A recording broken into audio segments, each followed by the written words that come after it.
Welcome to JW Broadcasting. Bem-vindos ao JW Broadcasting. Neste programa, conheçam o irmão que prega na língua de sinais indiana. Vamos ver como ele encara os desafios em sua designação. As ovelhas são de Jeová. Esta encenação mostra uma forma especial em que Jeová usa os pastores na congregação para cuidar de seu rebanho. Você conhece alguém que mudou a vida quando ouviu pela primeira vez o nome de Deus? Vamos ver o que aconteceu com essa irmã que procurou a vida inteira pelo Deus verdadeiro. Isso e muito mais a seguir neste programa de junho do JW Broadcasting. JW Broadcasting.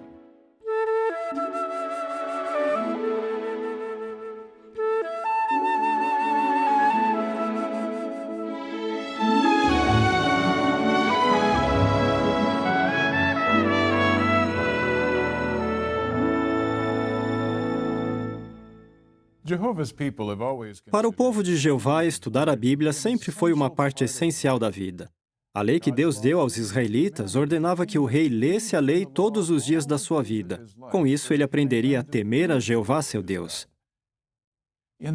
No território maia de Yucatán, México, nossos irmãos estão ensinando muitas pessoas a ler a palavra de Deus.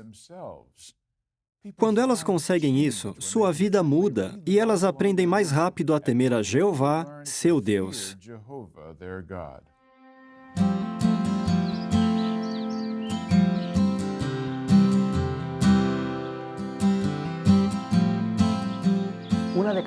Uma dentre 6 pessoas no mundo não sabe ler. Para ajudar essas pessoas, as Testemunhas de Jeová têm um programa de alfabetização.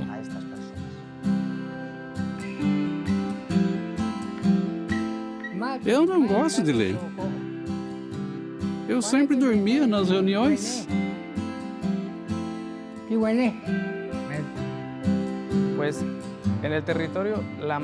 Em nosso território, a maioria das pessoas fala o idioma maia, mas só algumas sabem ler.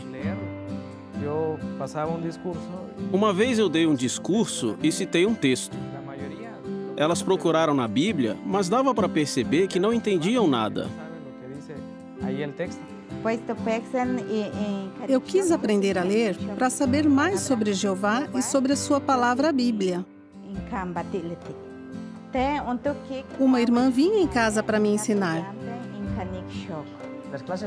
As aulas de alfabetização geralmente são particulares.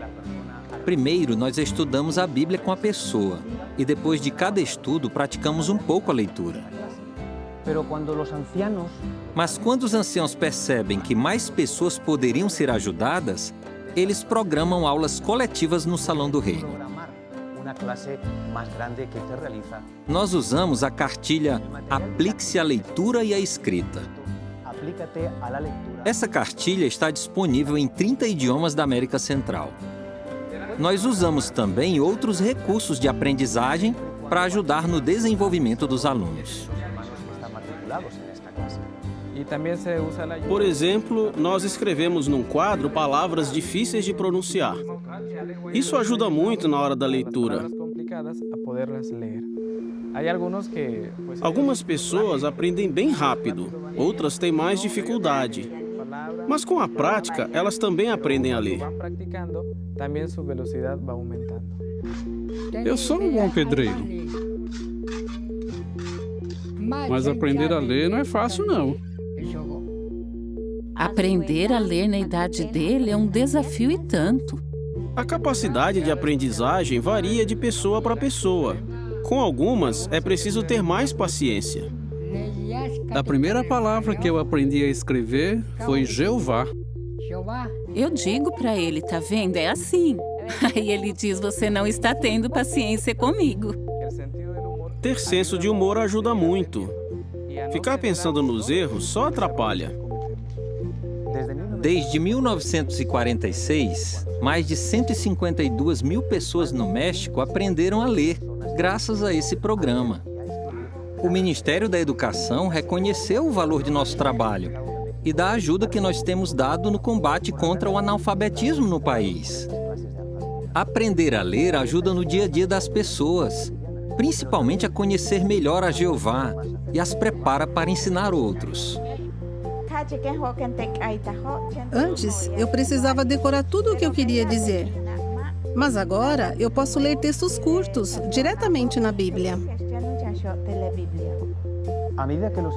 À medida que os alunos vão aprendendo a ler, eles confirmam as palavras de 1 Timóteo 4,15, que diz: "O seu progresso seja claramente visto por todos."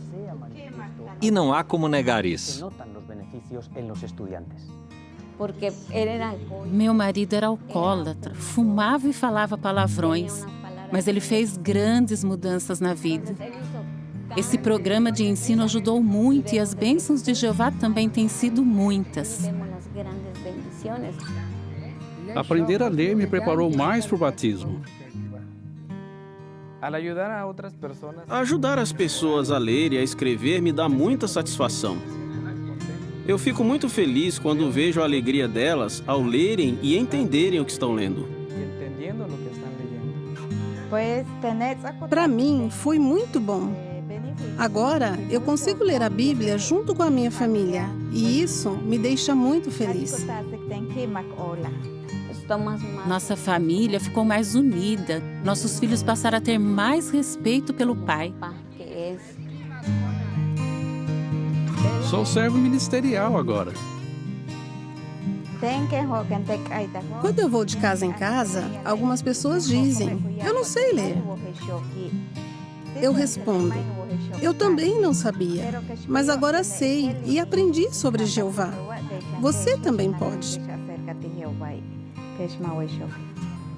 Se eu aprendi a ler, qualquer um consegue.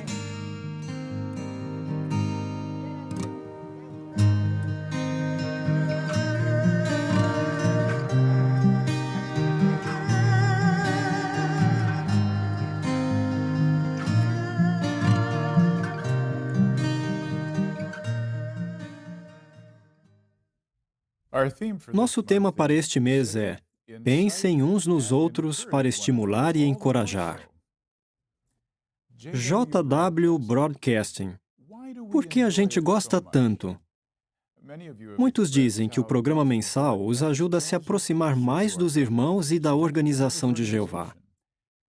Você valoriza ainda mais esses programas quando não pode sair de casa ou está num lugar isolado. É claro que somos gratos por essa tecnologia moderna, mas sabemos que você prefere estar pessoalmente com os irmãos nas reuniões. As testemunhas de Jeová em todo o mundo pensam assim. Por exemplo, no norte da Finlândia, os invernos são muito gelados, mesmo para os finlandeses. A temperatura chega a 50 graus abaixo de zero. É quase impossível dirigir ou caminhar longas distâncias. Ainda assim, os irmãos não deixam de se reunir. Veja um exemplo. Num pequeno povoado, um irmão mora perto do salão do reino e sua garagem é aquecida. Nas noites de reunião, ele pega o carro e traz cada família até o salão. Depois, ele volta para casa e guarda o carro na garagem. Daí, ele vai correndo para o salão. Quando a reunião termina, ele pega o carro de novo e leva todos os irmãos de volta para suas casas. A Bíblia fala sobre ocasiões que os servos de Deus se reuniam para adorar a Jeová. Mas para terem esse companheirismo, eles precisavam viajar. Isso envolvia trabalho, sacrifícios e até riscos. Veja o que diz Êxodo, capítulo 34, versículo 24. Esse versículo tem a ver com uma ordem que os homens israelitas receberam de se reunir 3 vezes por ano nas festividades em Jerusalém.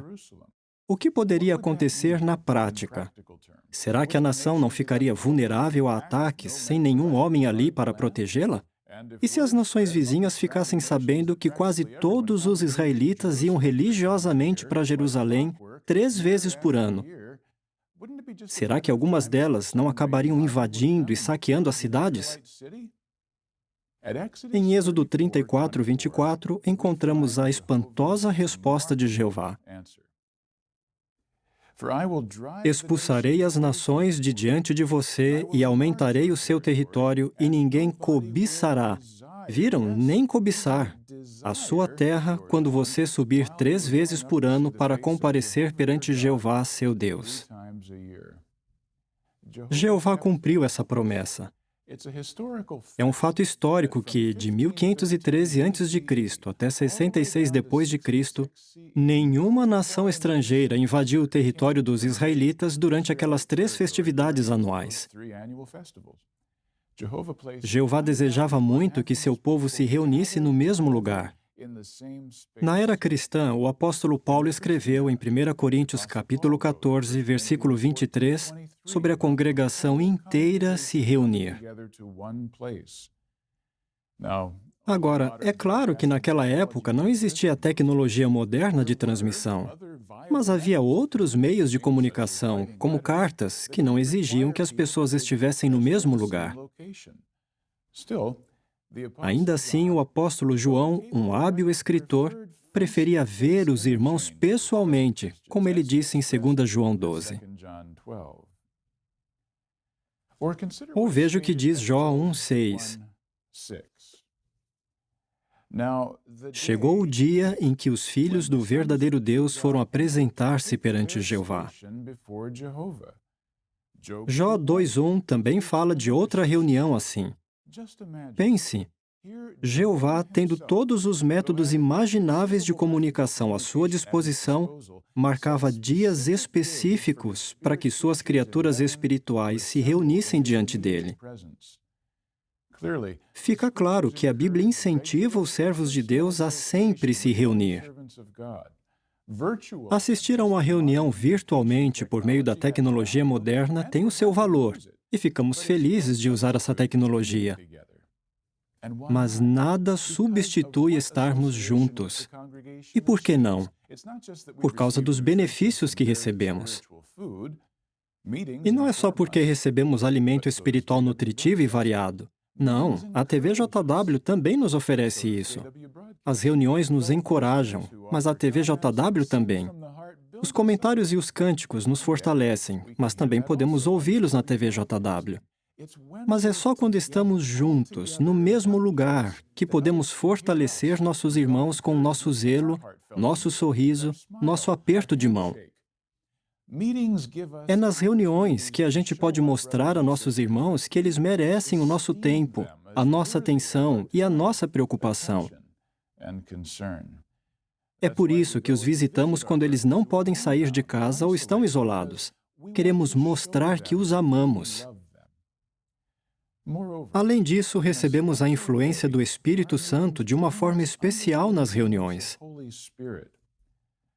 Em Apocalipse capítulo 2, versículo 7, o glorificado Jesus Cristo disse: Quem tem ouvidos, ouça o que o Espírito diz às congregações.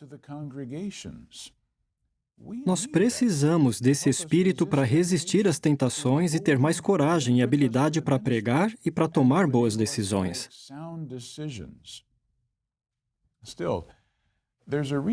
Mas existe um motivo para ir às reuniões que é mais importante do que a companhia agradável, o ambiente animado, o companheirismo ou até mesmo a influência do Espírito Santo. O principal motivo de nos reunir está no Salmo 26:12. Meu pé está num terreno plano. Na grande congregação louvarei a Jeová.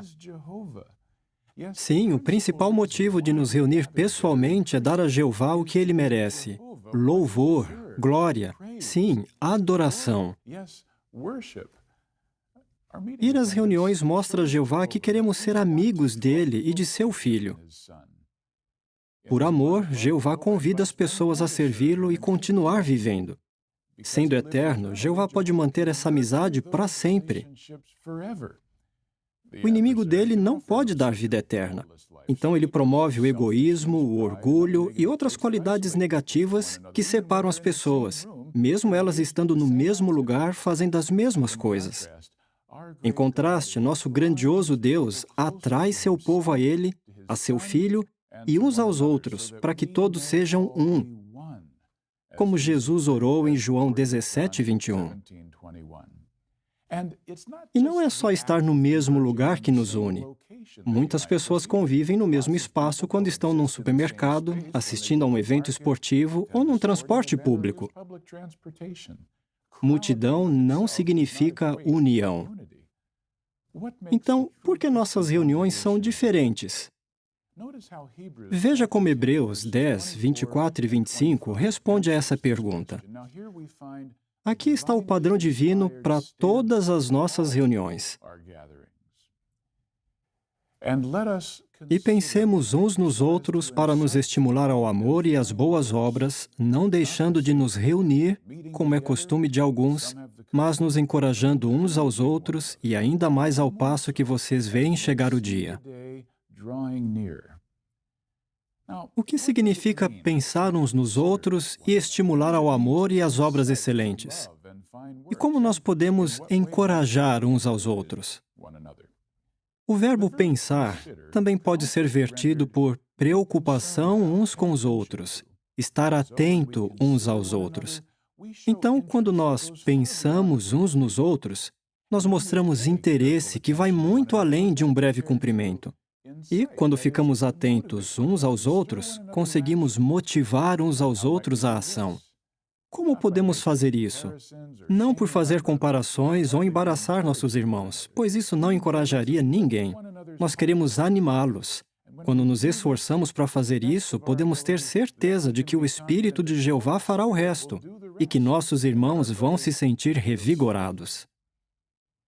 Fica claro, então, que a verdadeira adoração significa participação. É preciso fazer algo. Outro exemplo disso é o ânimo que damos e recebemos quando cantamos com nossos irmãos. Os israelitas às vezes cantavam em coro, como descrito em Neemias 12. Falamos sobre isso em nossa reunião de meio de semana de fevereiro.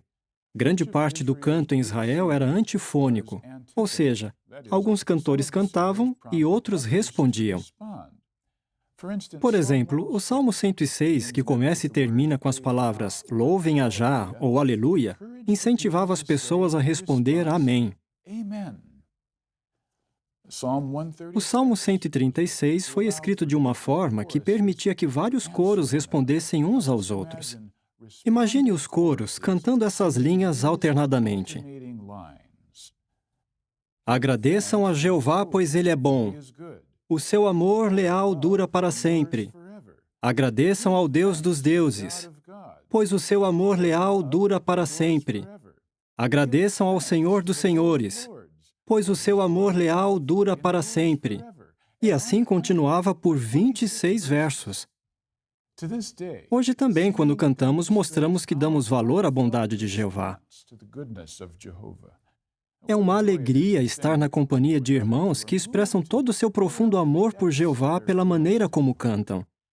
E agora, nos nossos salões do reino, vários cânticos são orquestrados. Outra razão para cantar de coração nas reuniões de meio de semana e de fim de semana. E por falar em reunião de meio de semana, o que você está achando do novo formato? Parte do programa considera a fundo a Bíblia. Outra parte nos prepara melhor para a pregação, para lidar com situações que enfrentamos no campo. E o restante da reunião segue de forma muito agradável. Sim, a TV JW é uma bênção maravilhosa, um instrumento poderoso que nos permite falar com os nossos irmãos e fortalecê-los no mundo inteiro, simultaneamente. Mas nada substitui adorar a Jeová com nossos irmãos nas reuniões. Quando acaba a reunião e levantamos a cabeça depois da oração final, vemos que estamos cercados de pessoas que amam a Jeová e que apoiam a soberania dele. Esses benefícios maravilhosos estão detalhados na revista de abril, no artigo Por que precisamos ir às reuniões? Este mês, vamos estudar esse artigo em todo o mundo. Em outubro, vamos começar uma campanha especial, convidando o público para as nossas reuniões. Se você ainda não assiste regularmente às reuniões, ou se for viajar, entre no jw.org e ache um salão do reino perto de você. Clique em Quem somos? reuniões e encontre um local perto de você. Ou vá para o final de qualquer página do jw.org e clique em Assista às nossas reuniões. Nessas reuniões, você vai entender o que significa pensar, estimular e encorajar uns aos outros ainda mais ao passo que vocês veem chegar o dia. Nós analisamos os muitos benefícios que recebemos quando estamos juntos nas reuniões para adorar a Jeová. Algumas pessoas, quando assistem pela primeira vez a uma de nossas reuniões, notam que usamos o nome de Deus, Jeová. Nesta história real, a irmã Soten Yuen conta como o nome de Deus afetou sua vida depois de sobreviver aos campos de extermínio no Camboja.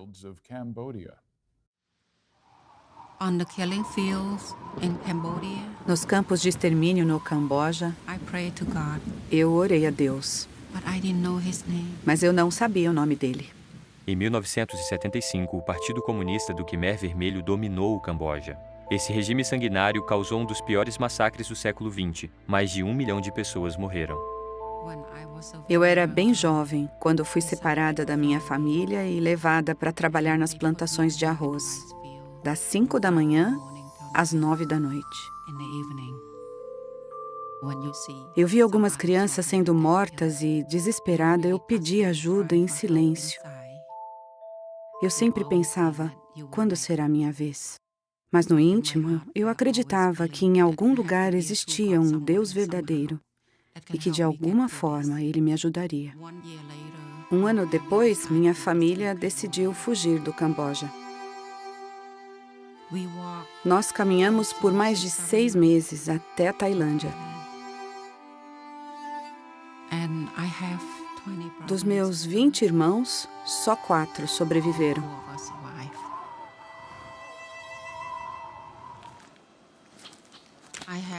Uma tia cega se apoiava no meu ombro o tempo todo. Mas um dia, fomos apanhados.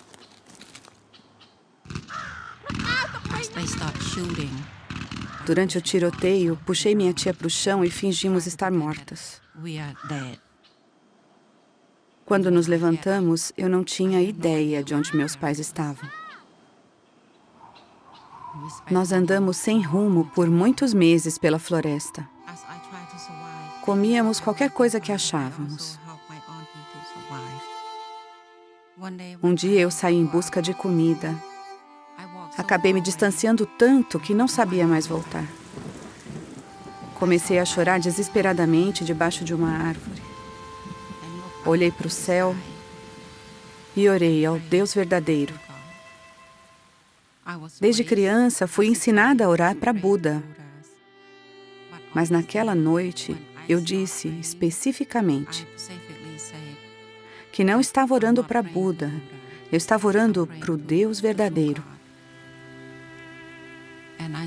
Eu disse, Deus verdadeiro, se o Senhor realmente existe, me ajude, porque eu estou com medo, com frio e com fome. Depois da oração, eu adormeci. Por fim, cheguei a um campo de refugiados na Tailândia e reencontrei minha família. Nós moramos nesse campo por uns 10 anos e depois fomos para os Estados Unidos. Minha busca pelo Deus verdadeiro não parou. Fui a várias igrejas, mas não conseguia entender nada. Um dia, na volta da escola, encontrei um senhor chamado Harold. Ele me perguntou se podíamos conversar um pouco sobre Deus. Eu concordei. Ele tinha uma Bíblia, então devia ser uma pessoa boa. Eu prestei bastante atenção no que ele dizia, mas ainda assim não conseguia entender. Ele falou mais devagar. Aí ele me disse, seu nome? Eu disse, meu nome Soten. Ele disse, seu nome Soten. Meu nome, Harold. Nome de Deus, Jeová. Eu nunca pensei que Deus tivesse um nome. Daquele dia em diante, nunca mais esqueci o nome Jeová. Ele ficou gravado no meu coração. Harold me deu seu telefone e disse que pediria para sua esposa me visitar. Mas nós mudamos de casa. Mesmo não conhecendo a verdade, minhas orações eram sempre para Jeová. Um dia na igreja, o sacerdote começou seu sermão dizendo Pai Celestial, mas não disse Jeová. Então eu levantei a mão e perguntei, por que o Senhor diz Pai Celestial? Por que não diz Pai Celestial Jeová? Por que o Senhor não usa o nome de Deus? Aí ele respondeu, Deus não obriga você a estar aqui. Então, se quiser ir embora, fique à vontade. Entendi que eles não usavam mesmo o nome Jeová. Por isso saí. E nunca mais voltei. Depois de muitos anos, tentei ligar para o Harold, mas ninguém atendeu. Deixei uma mensagem e torci para que ele se lembrasse de mim. 2 semanas depois, Harold veio à minha casa. Eu estava dormindo porque naquele tempo eu trabalhava à noite. Harold não desistiu. Eu continuei orando e pedindo a Jeová que alguém batesse na minha porta. Finalmente, um dia eu abri a porta e quando vi Harold, mal conseguia falar. Chorei de alegria. Ele era a pessoa que havia me ensinado que o nome de Deus é Jeová. Uma irmã começou a estudar a Bíblia comigo e eu progredi espiritualmente. Saber que existe um Pai Celestial que se importa comigo era o melhor sentimento do mundo. Eu queria aprender cada vez mais a respeito dele. Eu fazia um monte de perguntas. Ele gosta disso? Ele gosta daquilo? E quando fui ao Salão do Reino, ouvi o nome Jeová várias vezes. Pensei comigo mesmo. Achei. Esse é o meu lugar. Fui batizada em 2013. Aquela minha tia cega ainda está viva. Poder conversar com ela sobre Jeová é uma bênção. Eu não me canso de falar do maravilhoso privilégio que Jeová me deu. Aprender sobre Ele e saber que Ele é o Deus verdadeiro. Ele tem um nome, e seu nome é Jeová.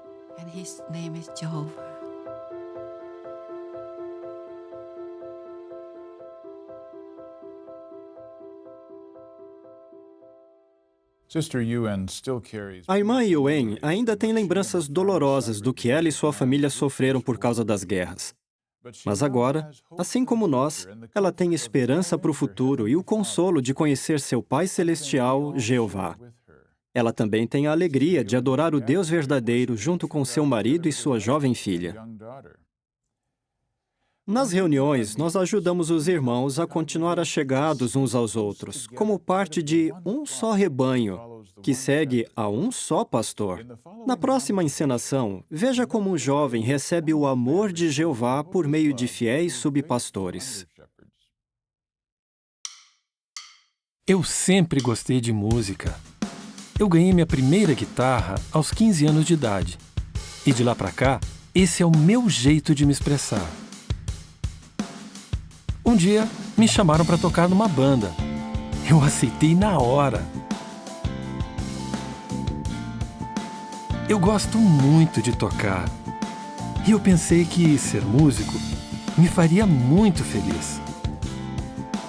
E foi isso que eu fiz.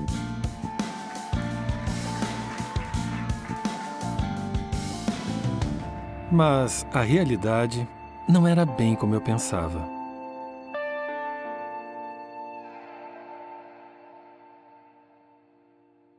De dia, eu trabalho numa lanchonete para levantar uma grana.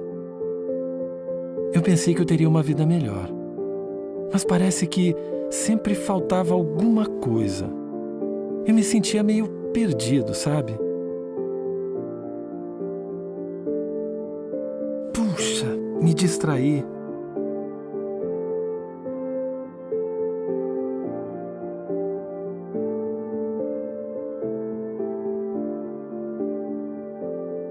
Eles parecem tão felizes.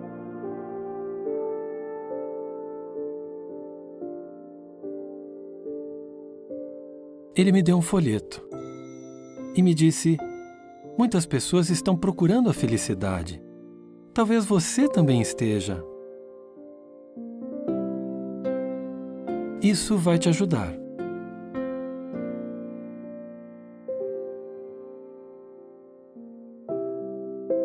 Eu dei meu endereço para eles e perguntei se podiam passar na minha casa depois do trabalho.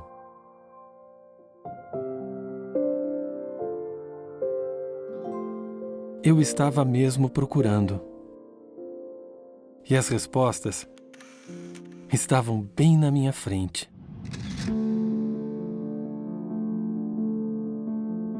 Por que levou tanto tempo para eu perceber?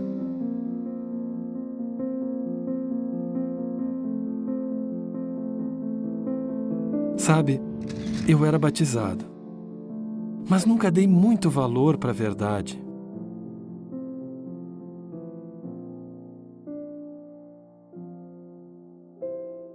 O Roy veio mesmo na minha casa.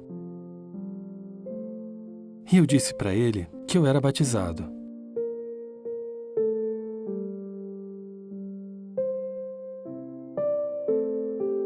Ele foi muito paciente. Daí ele leu o Salmo 103. Saibam que Jeová é Deus. Foi Ele quem nos fez e nós pertencemos a Ele. Somos o seu povo e as ovelhas do seu pasto. Na Bíblia, Jeová é comparado a um pastor. Ele conhece cada ovelha e se uma some, ele sente falta dela. Uma ovelha perdida não é um caso perdido. Ela ainda pertence a Jeová e Ele não poupa esforços até encontrá-la.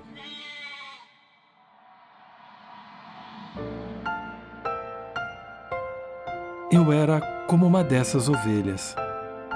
Mas eu ainda pertencia a Jeová. E Ele nunca me esqueceu.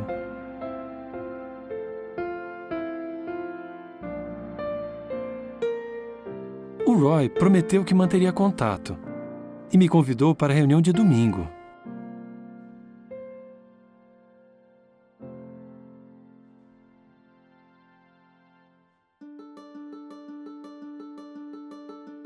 Eu estava tão ansioso naquela manhã.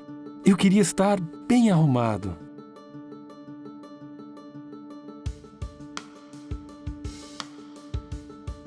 O Roy e o Mark estavam esperando por mim. E eu nunca vou esquecer como fui bem recebido. Por que eu perdi isso? Esse é mesmo o povo de Jeová. O meu lugar é aqui.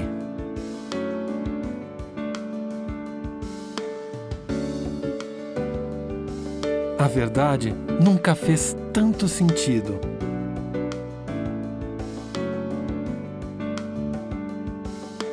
Como é bom estar com os meus irmãos.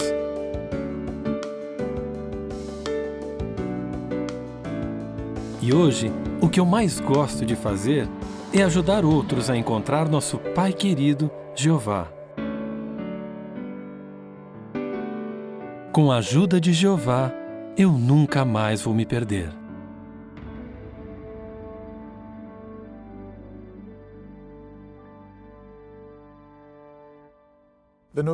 O programa de novembro de 2015 mostrou que não existe melhor lugar para estar do que nos braços protetores de Jeová.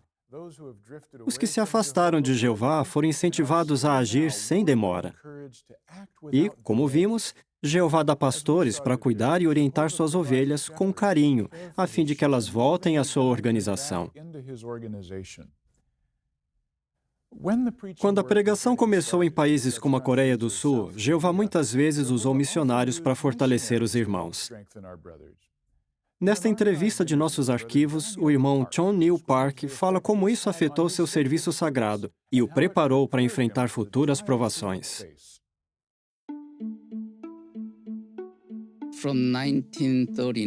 A partir de 1939, nossos irmãos perderam todo o contato com a Organização de Jeová e eles achavam que ela não existia mais. Daí, em 1948, um irmão leu num jornal uma notícia sobre a Sociedade Torre de Vigia. Os irmãos ficaram surpresos. Então eles escreveram para a sociedade. E a sociedade ficou muito feliz de receber notícias da Coreia e nos mandou muitos livretos em coreano. Houve duas reações. Alguns irmãos ficaram empolgados com a pregação. Outros se perguntavam: será que essa é mesmo a Organização de Jeová? Os primeiros missionários, o irmão e a irmã Steele, chegaram em 9 de agosto de 1949. O irmão Steele esclareceu todas as dúvidas e logo os irmãos passaram a pregar unidamente.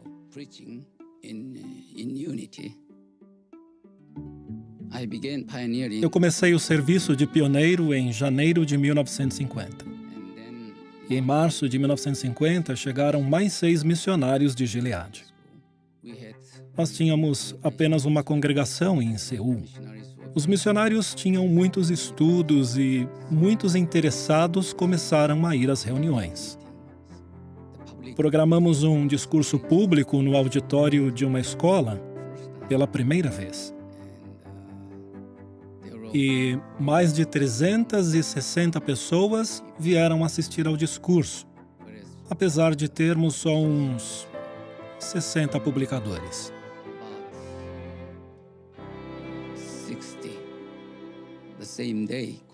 Naquele mesmo dia, começou a Guerra da Coreia, e no dia 27 de junho, os missionários tiveram de partir para o Japão. Os irmãos locais fugiram então para a região sul da Coreia. Eu me escondi no interior. Alguns dias depois, a polícia secreta dos comunistas nos achou. Nós explicamos que, como cristãos, não participamos na guerra e por isso tivemos de nos esconder.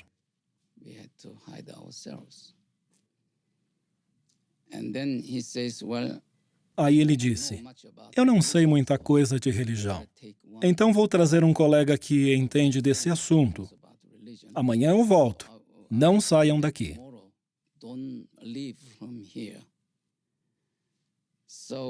Então, esperamos até o dia seguinte e ele veio com outro policial. Então eu comecei a pregar para eles, dizendo que a Bíblia já falava de guerras e dos muitos problemas do mundo e que essas coisas eram cumprimento da profecia de Jesus, de Mateus 24. Daí eles nos disseram: muito obrigado por nos falar isso, e foram embora. 2 dias depois, o policial trouxe outro colega para que pregássemos para ele. Eles ficaram 3 meses em Seul e, de fato, eles nos protegeram durante esse tempo.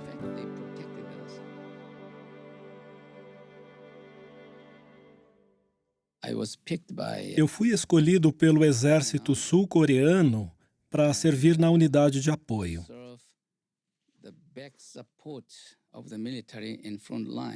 Eu teria de carregar as armas dos soldados na linha de frente. É claro que eu não poderia aceitar e eu me recusei a fazer isso. E então, eles me bateram.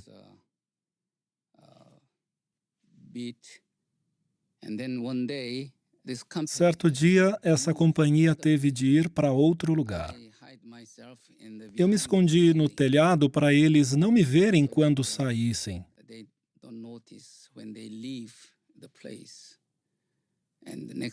Na manhã seguinte, quando eu desci, estava tudo vazio.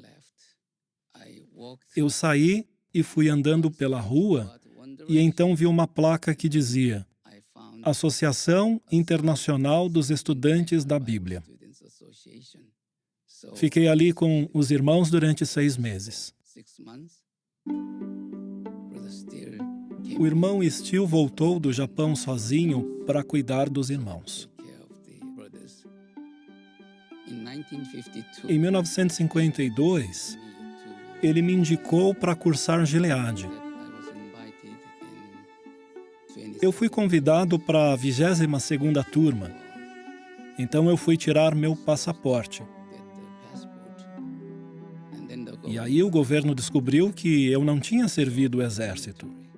Em vez do passaporte, recebi uma convocação para o exército. Por causa de minha neutralidade, não pude ir para Gilead. Fiquei confinado numa prisão militar durante 2 anos. E então, em 1958, cursei a 32ª turma de Gilead. Fiquei muito feliz com o treinamento nessa escola. Como eu trabalho no departamento de tradução em Betel, e a tradução envolve conhecimento profundo das Escrituras, o treinamento em Gilead com certeza me ajudou muito. O apreço dos irmãos pela verdade e pela organização, sua humildade, sua mansidão, foram excelentes exemplos que eu procurei seguir no serviço de tempo integral.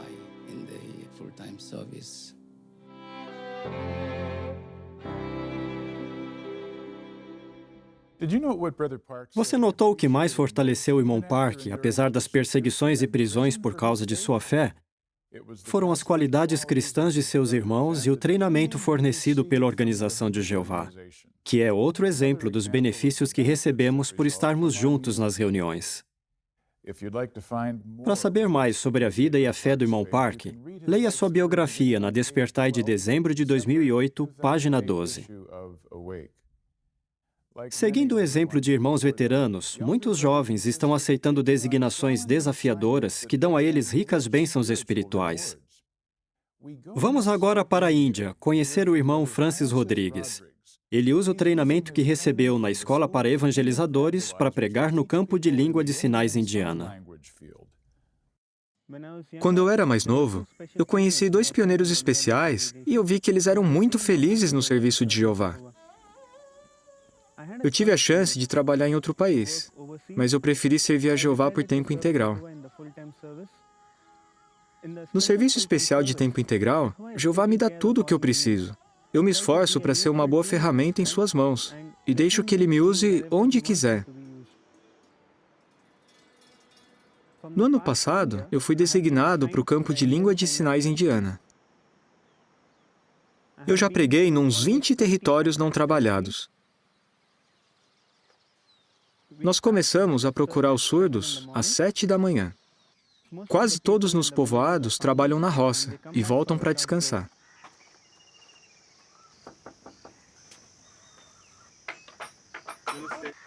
A gente prega até umas 9h30 da noite. Depois eu viajo para outro povoado e às 7 da manhã começamos a dirigir estudos. Eu faço isso 4 vezes por semana. Um dia, a gente estava distribuindo convites para a celebração numa escola para surdos. Vieram uns alunos dizendo algo tipo, Jeová, amor. Pensamos, como eles nos conhecem? A gente nunca se viu antes? Aí vimos um menino que tinha ido numa reunião, e ele falava dela para todos os colegas. Eles disseram, por favor, voltem de novo para nos ensinar sobre Jeová.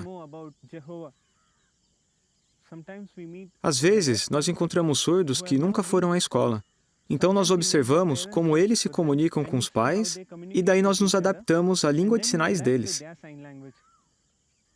Nós visitamos um lugar que fica umas 10 horas daqui. No começo, tinha só uns 2 ou 3 surdos interessados. Mas depois, o grupo começou a aumentar.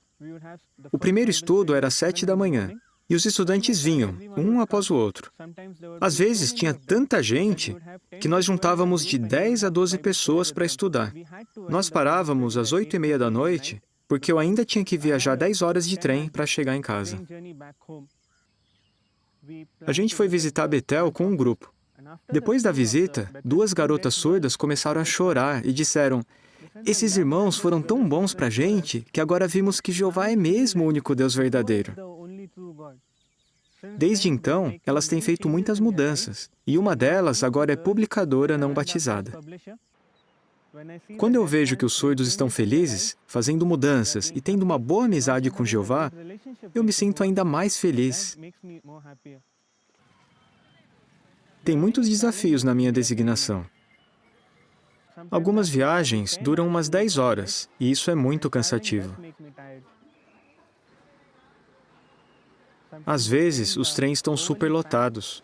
Isso quando eles não atrasam quase 3 horas ou são cancelados. E aí a gente tem que voltar para casa. Os desafios vêm, mas também vão. Eu tento não me concentrar neles. Eu peço a Jeová não para remover esses desafios, mas para me dar forças para enfrentá-los. Eles não são nada comparados com as bênçãos que eu recebo. Quando eu me concentro nisso, eu gosto ainda mais da minha designação. Apesar dos obstáculos, o irmão Rodrigues continua procurando os merecedores onde quer que eles possam ser achados. Com certeza você percebeu que ele fica feliz por direcionar as pessoas à congregação e à nossa fraternidade espiritual. Milhares de publicadores e pioneiros se esforçam para fazer a mesma coisa no mundo todo. Por que não analisa seu ministério para ver se você pode ajudar mais pessoas a ter uma amizade com Jeová? Como estamos vendo neste programa, exemplos de fé podem vir de várias formas. No programa de abril de 2016, nós vimos os 2 primeiros vídeos da série, A Origem da Vida, Teorias e Fatos. Vamos conhecer agora mais 2 exemplos de pessoas que passaram a ter forte fé no Criador por causa de sua formação científica.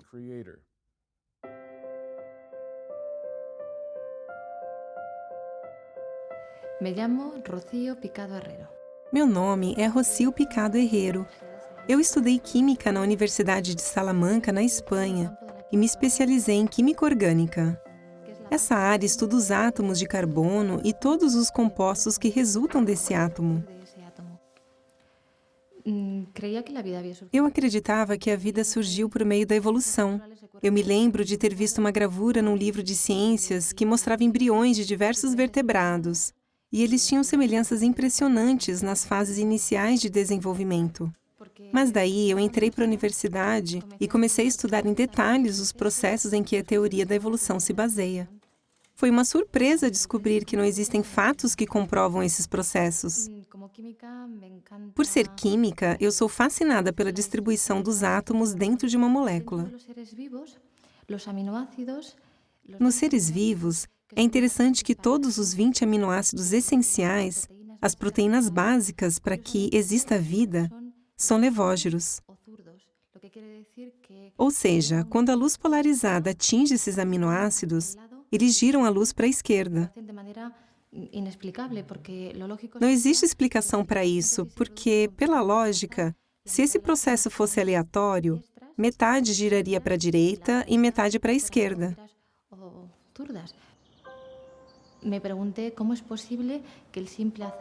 Eu me perguntava, como é que o acaso iria produzir compostos levógeros e justamente as que são essenciais para a vida?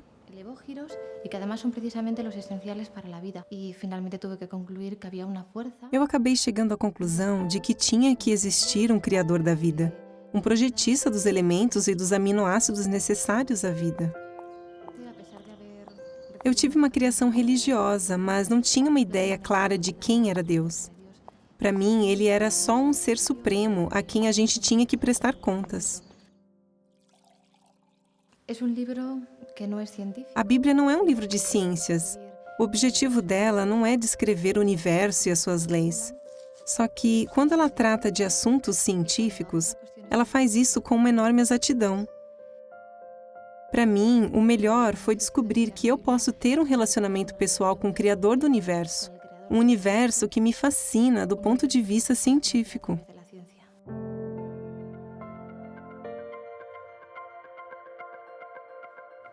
Meu nome é Dave Loss. Eu estudei bioquímica na Universidade de Louvain, na Bélgica, e mais tarde me tornei PhD nessa área. Eu acreditava na Bíblia quando eu era criança, mas quando cresci eu meio que perdi o interesse nela. Assim que você entra para a universidade e estuda ciências ou bioquímica, você logo dá de cara com temas sobre a origem da vida e a evolução. Os professores eram cientistas experientes e bem conceituados. A gente tinha muito respeito por eles. Por isso, não dava para questionar o ensino da evolução.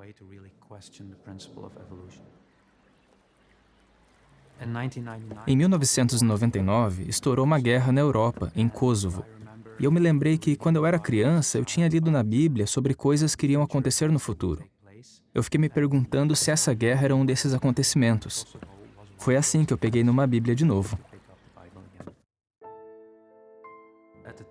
Naquela época, eu senti que tinha que rever as minhas crenças sobre a origem da vida e a evolução. Pelo que a teoria da evolução diz, o registro fóssil deveria conter uma quantidade enorme de formas transicionais. Mas quando examinamos o registro fóssil, o que nós vemos é que as espécies principais surgiram em épocas específicas e que a sua forma e estrutura ainda são exatamente as mesmas que encontramos hoje. Aliás, foi o próprio Darwin que escreveu no livro dele que a maior objeção contra a teoria da evolução seria o fato de o registro fóssil não apresentar uma grande quantidade de formas transicionais. Se você examinar o conjunto de dados, vai ver que o registro fóssil parece provar o contrário da evolução.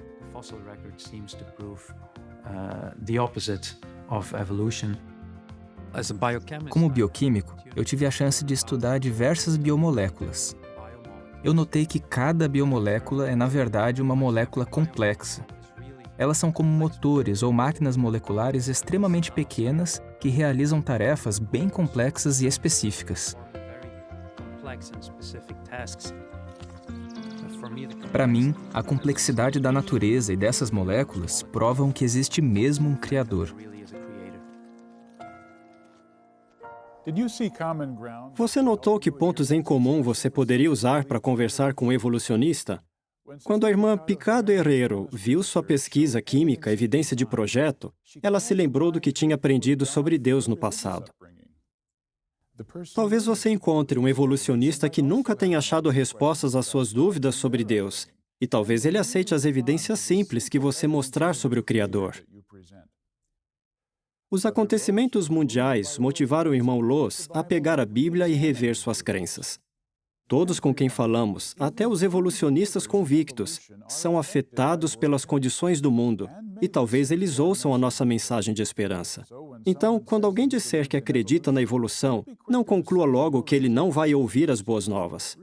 Nossa pregação e outros aspectos da vida melhoram quando vamos mais devagar, sem pressa. Essa é a mensagem de nosso vídeo musical. Não corra demais.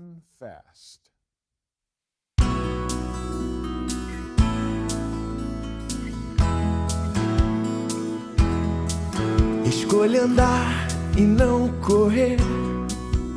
É difícil, eu sei, tentar obedecer, mas há motivos pra ser assim. Respeitar os irmãos, fazer Jeová feliz. Se correr demais, não fará o que é capaz. Ter mais calma é melhor. Não corra demais. Muitas coisas pra fazer. Tantos irmãos precisam de você. Lembre a razão de estar aqui, pra mostrar amor e união, sentir. Se correr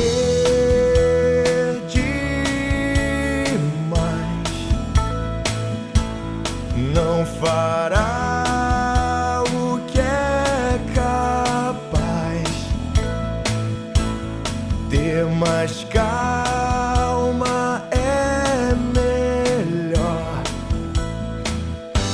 Não corra demais. Se correr pra porta de alguém, está fechada e não há ninguém. Dê uma olhada ao redor. Ao dar testemunho, faça seu melhor.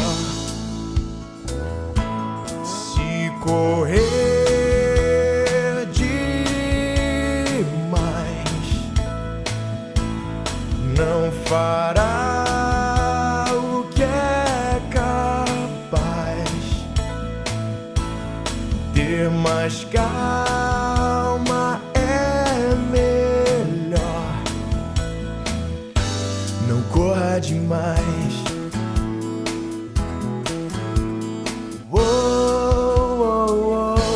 Não corra demais.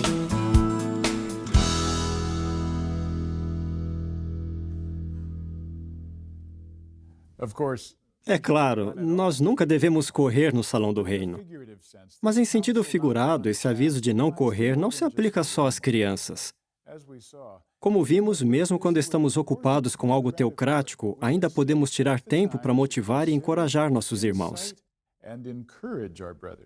E quando estamos pregando, devemos sem pressa nos concentrar em achar pessoas e tocar seu coração, assim como Jesus fazia. Jeová toca nosso coração de muitas formas, como, por exemplo, quando estamos reunidos. Talvez alguns de vocês já tenham assistido ao Congresso Regional de 2016, Continue Leal a Jeová. Mas milhões ainda aguardam com expectativa esses 3 dias, quando serão apresentados 47 discursos, 18 cânticos, mais de 50 apresentações de áudio e vídeo e 2 filmes.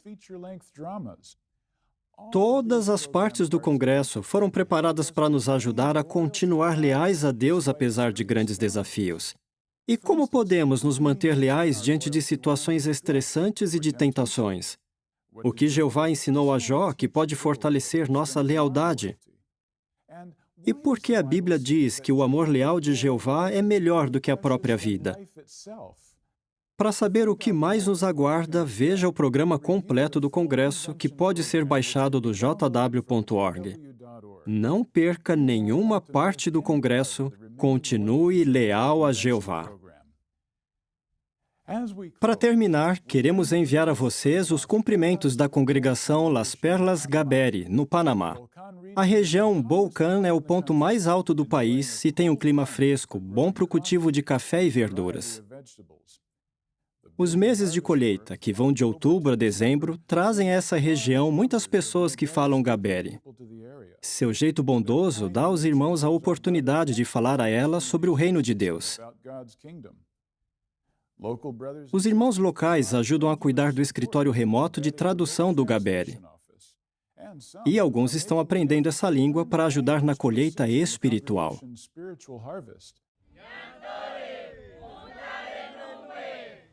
Nós também enviamos a eles nosso amor cristão e oramos para que eles mantenham esse espírito zeloso. Muito obrigado e esperamos que tenham gostado deste programa. Este é o JW Broadcasting de Brooklyn, Nova York.